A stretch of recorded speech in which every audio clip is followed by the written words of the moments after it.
இந்த வாரத்தோட இந்த நாடகம் முழுசா கம்ப்ளீட்டா முடிய போகுது. அதுக்கு முன்னாடி என்ன நடந்துச்சு அப்படிங்கிறத நம்ம பார்க்கலாம். கண்மணி மனசு கேட்க மாட்டாம என்ன பண்றாங்கன்னு பார்த்தீங்கன்னா, கோயில்ல போய் சாமி கும்பிடலாம் அப்படின்னு சொல்லிட்டு கோயிலுக்கு போறாங்க. போன இடத்துல அவங்களுக்கு ஸ்கூல்ல படிச்ச ஃப்ரெண்டு வராங்க. வந்ததுக்கு முன்னாடி 2 பேரும் ஒருத்தருக்கு ஒருத்தர் நல்லா விசாரிச்சுக்கிறாங்க. அப்போ அவங்க ஃப்ரெண்டோட ஹஸ்பண்ட அறிமுகப்படுத்துறாங்க. அவர் ஃபோன் கால் பண்ண வெளியில போகும்போது, அந்த ஃப்ரெண்டு சொல்றாங்க, "ஏன் இதுக்கு முன்னாடி நீ மகேஷ லவ் பண்ணிக்கிட்டு இருந்தியேடி, இப்ப எப்படி இவர கல்யாணம் பண்ணுன?" அப்படின்னு சொல்லி கேட்கறாங்க.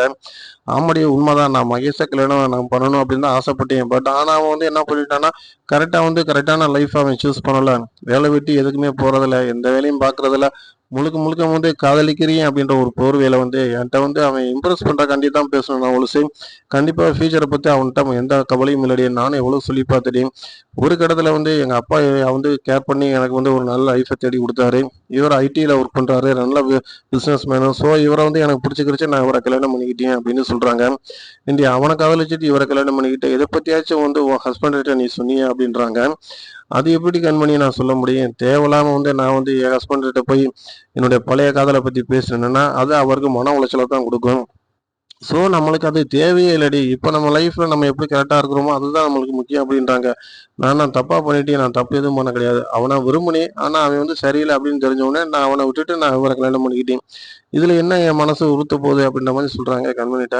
கண்மணிக்கு ஒரே ஷாக்கிங்கா இருக்கு. "என்னடி இப்படி சொல்ற? நாளைக்கு தெரிய வந்துச்சுன்னா என்னடி ஆகும்?" அப்படின்றாங்க. "தெரிய வரும்போது பார்த்துக்கலாம்டி. ஆனா நம்ம ஹஸ்பண்ட் கிட்ட உண்மையா இருக்கிறோம்ல, அது போதும்." அப்படின்ற மாரி சொல்றாங்க. ஸோ அந்த மாரி ஒரு நேரங்கள்ல அவர் கால் பண்ணிட்டு வந்துர்றாரு. அந்த டைம்ல அவங்களோட ஃப்ரெண்ட் "இரு இந்த தண்ணி பிடிச்சிட்டு வந்துடுறேன்னு" சொல்லிட்டு டக்குன்னு ஹஸ்பண்ட் "நீங்க பேசிக்கிட்டு இருங்க" அப்படின்னு சொல்லிட்டு அவங்க வெளில போறாங்க. அப்ப கண்மணிட்ட அவர் சொல்றாரு, "நீங்க 2 பேரும் பெஸ்ட் ஃப்ரெண்ட் அப்படிங்கிறது என்ட்ட ஏற்கனவே இதுக்கு முன்னாடி சொல்லியிருக்கு. ஸோ ரொம்ப சந்தோஷங்க. ஏன்னா அந்த அளவுக்கு உங்க மேல அவ ரொம்ப பாசமானவ" அப்படின்னு சொல்றாங்க. "ஆமாங்க. நாங்க சின்ன வயசுல இருந்தே ஃப்ரெண்டுங்க" அப்படின்னு சொல்றாங்க கண்மணி. அப்ப கண்டிப்பா மகேஷ பத்தி உங்களுக்கு தெரிஞ்சிருக்குமே அப்படின்னு சொல்லி அவருக்கு ஹஸ்பண்ட் சொல்றாரு. கண்மணிக்கு ஒரே ஷாக்கிங் ஆயி போச்சு. "என்ன சார் இப்படி சொல்றீங்க? மகேஷ பத்தி உங்களுக்கு எப்படி தெரியும்?" அப்படின்றாங்க. "எனக்கு எல்லாமே தெரியுங்க" அப்படின்றாங்க. "ஆனா அவ தெரியாது அப்படின்றாளே" அப்படின்றாங்க. "உண்மதான். அவளுக்கு தெரியாது. எனக்கு தெரியும்" அப்படிங்கிறத கல்யாணத்துக்கு முன்னாடியே மகேஷ் என்னைய கான்டாக்ட் பண்ணி என்ட்ட நேர்லயே பேசுனான். இந்த மாதிரி நீ கட்டிக்க போற பொண்ணு ரொம்ப மோசமான பொண்ணு அப்படின்னு சொல்லிட்டு சில ஃபோட்டோஸ்லாம் என்ட்ட காமிச்சான். பட் எனக்கு எதுலயுமே நம்பிக்கை இல்ல. ஏன்னா இவன் சரியானவனா இருந்தா கண்டிப்பா இவனவே அந்த புள்ள கல்யாணம் பண்ணியிருக்கும். ஆனா அவன் சரியில்லாதனால தானே இவன விட்டுட்டு என்னைய சூஸ் பண்ணுச்சு. ஸோ முடிஞ்சு போன ஒரு விஷயத்த அவன் திரும்ப பிளாக்மெயில் பண்ற மாதிரி என்ட்ட காமிச்சுக்கிட்டு இருந்தான். இது எனக்கு சுத்தமாவே பிடிக்கல. நம்மளுக்கு உண்மையா இருக்கவங்க யாரு அப்படின்னு நம்மளுக்கு தெரியாதா அப்படின்றாப்புல.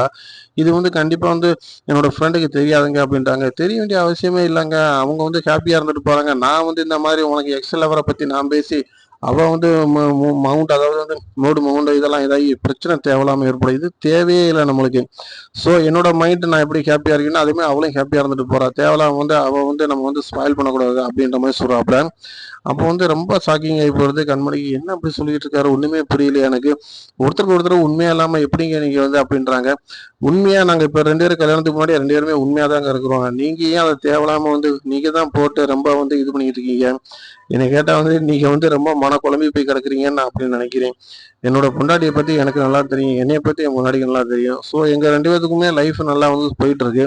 தேவையில்லாம அவளோட ஃபாஸ்ட்ட நான் பேசி, என்னோட ஃபாஸ்ட் அவ பேசி, எங்களுக்குள்ள எதுக்கு பிரச்சனை ஏற்படுத்தணும் அப்படின்னு நான் நினைக்கிறேன். இன்னும் சொல்லணும்னா என்னோட லைஃப்லயே நானும் ஸ்கூல்ல இருந்து, காலேஜ்ல இருந்து எல்லாமே கடந்து வந்தவன் தான். ஏன் ஆண்களுக்கு மட்டும் தான் காதல் இருக்கும், பெண்களுக்கு இருக்காதா? ஸோ அத பத்திலாம் நம்ம பேசவே கூடாதுங்க. இதெல்லாம் ஜஸ்ட் ஒரு இன்ஃபார்மேஷன் தான். இதவே நம்ம திரும்ப திரும்ப நம்ம அதவே அதுக்குள்ளேயே போய் சிந்திச்சுக்கிட்டு இருந்தோம்னா, இன்னைக்கு நம்மளுக்கு கிடைக்கிற நல்ல லைஃப் நமக்கு எடுத்துட்டு போயிருவோம் அப்படின்ற மாதிரி சொல்றாப்புல. கண்மணிக்கு ரொம்ப மனசு அப்படியே உடைய ஆரம்பிச்சிருச்சு. அவங்க சொன்ன விஷயம் உண்மைதான். கண்டிப்பா அன்பு இதனாலதான் வெண்ணிலா விஷயத்த என்கிட்ட மறைச்சிருக்காரு. இது தெரியாம நான் தேவையில்லாம என்கிட்ட மறைச்சிட்டாருன்னு சொல்லி ஒரு குற்ற உணர்ச்சி அவரை விட்டு தேவையில்லாம விலகுனது தப்புதான் அப்படின்னு சொல்லி ரொம்ப ஃபீல் பண்றாங்க.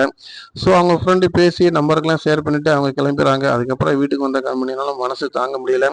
அந்த நினைப்பாவே பெட்ரூம்ல உட்காந்து யோசனை பண்ணிட்டு இருக்காங்க. அதுக்கு முன்னாடி என்ன நடக்குது அப்படின்னு பாத்தீங்கன்னா, அன்பு ஏற்கனவே ஸ்வீட்ஸ் அதிகமா சாப்பிட்டனால அவங்க பாட்டி கூப்பிட்டு சத்தம் போறாங்க. "நீ இந்த மாதிரி பண்ணக்கூடாதுடா, சொல்றதை கேளுடா" அப்படின்றாங்க.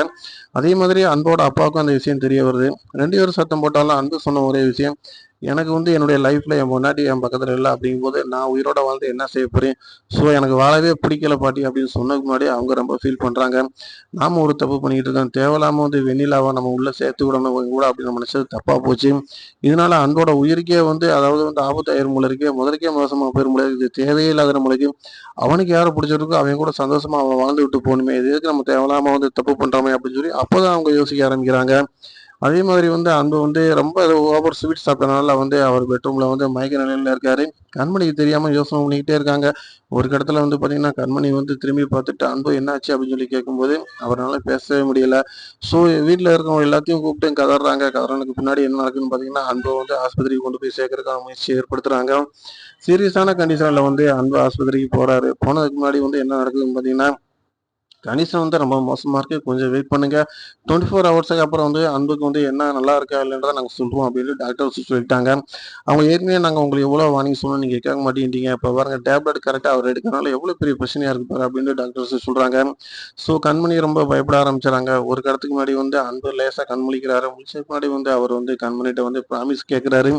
அதாவது வந்து மயக்க நிலையிலே கண்மணி என்னை விட்டு நீ போயிறக்கூடாது. என் வாழ்க்கையில நீ தான் இருக்கணும் அப்படின்னு சொல்லும்போது அவங்களால தாங்கவே முடியல. அவங்களும் ப்ராமிஸ் பண்றாங்க. அன்பு நிச்சயமா உங்கள விட்டு நான் எங்கேயும் போமாட்டேன். இனிமேல் உங்க கூட தான் நான் வாழுவேன் அப்படின்ற மாரி சொல்ல ஆரம்பிச்சுறாங்க. ஸோ அடுத்த ஸ்டேஜ்ல இருந்து கொஞ்சம் கொஞ்சமா ரெக்கவரி ஆகி வராங்க. இதுக்கிடையில வந்து பார்த்தீங்கன்னா, நம்ம சிவகாமி என்ன சொல்றாங்க அப்படின்னு பார்த்தீங்கன்னா, இந்த விஷயத்த பொறுத்தவரைக்கும் இதுக்கு முன்னாடி வந்து கண்மணிய கொல்றதுக்கு வெண்ணிலா எடுத்த முயற்சி எல்லாத்தையுமே வீட்ல சொல்லிர்றாங்க. எல்லாருக்குமே ரொம்ப ஷாக் ஆகி போகுது. அதுக்கப்புறம் வந்து ஒரு கம்ப்ளைண்ட்டா குடுத்து நம்ம வெண்ணிலாவ கூப்பிட்டு விசாரிக்கும்போது, அவங்க ஒரு இடத்துல உண்மைய ஒத்துக்கிறாங்க. பண்ண தப்பு நான் தாங்க. எல்லாமே என் மேல தான் தப்பு அப்படின்னு சொல்றாங்க. அப்போ வந்து அவங்கள வந்து அரெஸ்ட் பண்றதுக்கு முயற்சி பண்ணும்போது, அவங்களே வாலண்டரியா வந்து கண்மணியும், அன்புட்டயும் வந்து சாரி கேட்கறாங்க. நான் பண்ணது தப்பு தான். பணம் தான் உலகம் அப்படின்னு நினைச்சு இந்த உலகத்துல நான் வாழ முயற்சி பண்ணேன். அதனால தான் ஒரு நல்ல மனுஷன வந்து என் வாழ்க்கையில நான் மிஸ் பண்ணிட்டேன். அதே மாதிரி உற்ற தோழிக்கு நான் துரோகம் பண்ணிட்டேன். இனிமேல் வந்து நான் இந்த மாதிரி ஒரு தப்பா பண்ண மாட்டேன். என்னை நீங்க எல்லாரும் மன்னிச்சிரணும் அப்படின்றாங்க. ஸோ அவங்க பிரச்சனை வந்து அதோட முடியுது. வெண்ணிலா வந்து வீட்ட விட்டு வெளில போயிர்றாங்க. சிவகாமி உடம்பு முடியாம இருந்தாங்க. ஆரோக்கியமாயிர்றாங்க. அவங்க சொல்றாங்க, "எனக்கு அப்பயே வந்து உடம்பு நல்லாயிருச்சும்மா. நான் நல்லா தான் இருந்தேன். பட் இருந்தாலும் கூட என் மகனுக்காக சில விஷயங்களுக்காக நான் வெயிட் பண்ணேன். இன்னும் சொல்ல போனோம்னா, அன்னைக்கு வந்து உன்ன காப்பாத்துறதுக்காக தான் நான் வந்தேன். அப்பதான் எனக்கு அடிபட்டுச்சு" அப்படின்னு சொல்லி சொல்றாங்க. ரொம்ப கவலைப்படுறாங்க கண்மணி. "அத்தை எனக்காக உங்க உயிர குடுக்க கூட நீங்க துணிஞ்சிட்டீங்க. நிச்சயமாக நான் உங்கள மிஸ் பண்ணிட்டேன். இனிமேல் நான் எந்த தப்பும் பண்ண மாட்டேன். உங்களுக்காகவும், அன்புக்காகவும் என்னுடைய வாழ்க்கையவே நான் இனிமேல் உங்க கூட தான்" அப்படின்ற மாரி சொல்றாங்க. அத கேட்டுட்டு அவங்க ரொம்ப சந்தோஷப்பட்டுட்டு, கணவன் மனைவிக்குள்ள பிரச்சனைகள் வர்றது சகஜம்தாம்மா. ஆனா எப்பயுமே வந்து நம்ம அத வந்து ஒரு தவறா எடுத்துக்கிற கூடாது. அவன் சைடுல உள்ள பாயிண்ட்டையும் நீ யோசிச்சு பார்த்துருக்கணும். அவன் உனக்காக தான் எல்லாமே மெனக்கெட்டு இருந்திருக்கான். அத நீ புரிஞ்சுக்கிறவே இல்ல. ஸோ நடந்த விஷயங்கள வந்து மறந்துருங்க. இனிமேல் நீங்க சந்தோஷமா வாழணும் அப்படின்னு சொல்றாங்க. ஸோ குடும்பத்துல வந்து எல்லாருக்கும் பார்த்தீங்கன்னா, ரொம்ப ஒரு சந்தோஷமான ஒரு இதா இருக்கு. அதே நேரத்துல ரொம்ப மகிழ்ச்சிகரமா இருக்காங்க. அதுக்கப்புறம் என்ன நடக்குது அப்படின்னு பார்த்தீங்கன்னா, அந்த அந்த சீரியலுடைய இது வந்து டோட்டலா வந்து இந்த வாரத்தோட எபிசோடு முடியுது. ஸோ இதே மாதிரி ரிவ்யூ வந்து எந்த சீரியல்லேருந்து உங்களுக்கு வந்து நான் குடுக்கணும் அப்படின்றத கூட நீங்க கமெண்ட்ல பதிவு பண்ணலாம். உங்களுக்கு புடிச்ச சீரியல வந்து நான் ரிவ்யூ பண்ணுவேன். ஸோ நம்ம சேனல் உங்களுக்கு பிடிச்சிருந்துச்சுன்னா லைக் பண்ணுங்க, ஷேர் பண்ணுங்க, சப்ஸ்கிரைப் பண்ணுங்க. தொடர்ந்து நம்ம சேனலுக்கு ஆதரவு குடுங்க அப்படிங்கிறத இந்த வீடியோ மூலியமா நான் உங்களுக்கு பதிவு பண்ணிக்கிறேன். ஸோ அடுத்து வந்து பார்த்தீங்கன்னா, கனா கண்டேன் அப்படின்னு சொல்லி தோழிகள பத்தி ஒரு 3 தோழிகள பத்தி ஒரு ஒரு ஸ்டோரி சூப்பரா போயிட்டு இருக்கு. அது என்ன அப்படிங்கிறத கூட நம்ம பார்க்கலாம். தொடர்ந்து நம்ம சேனல பாருங்க.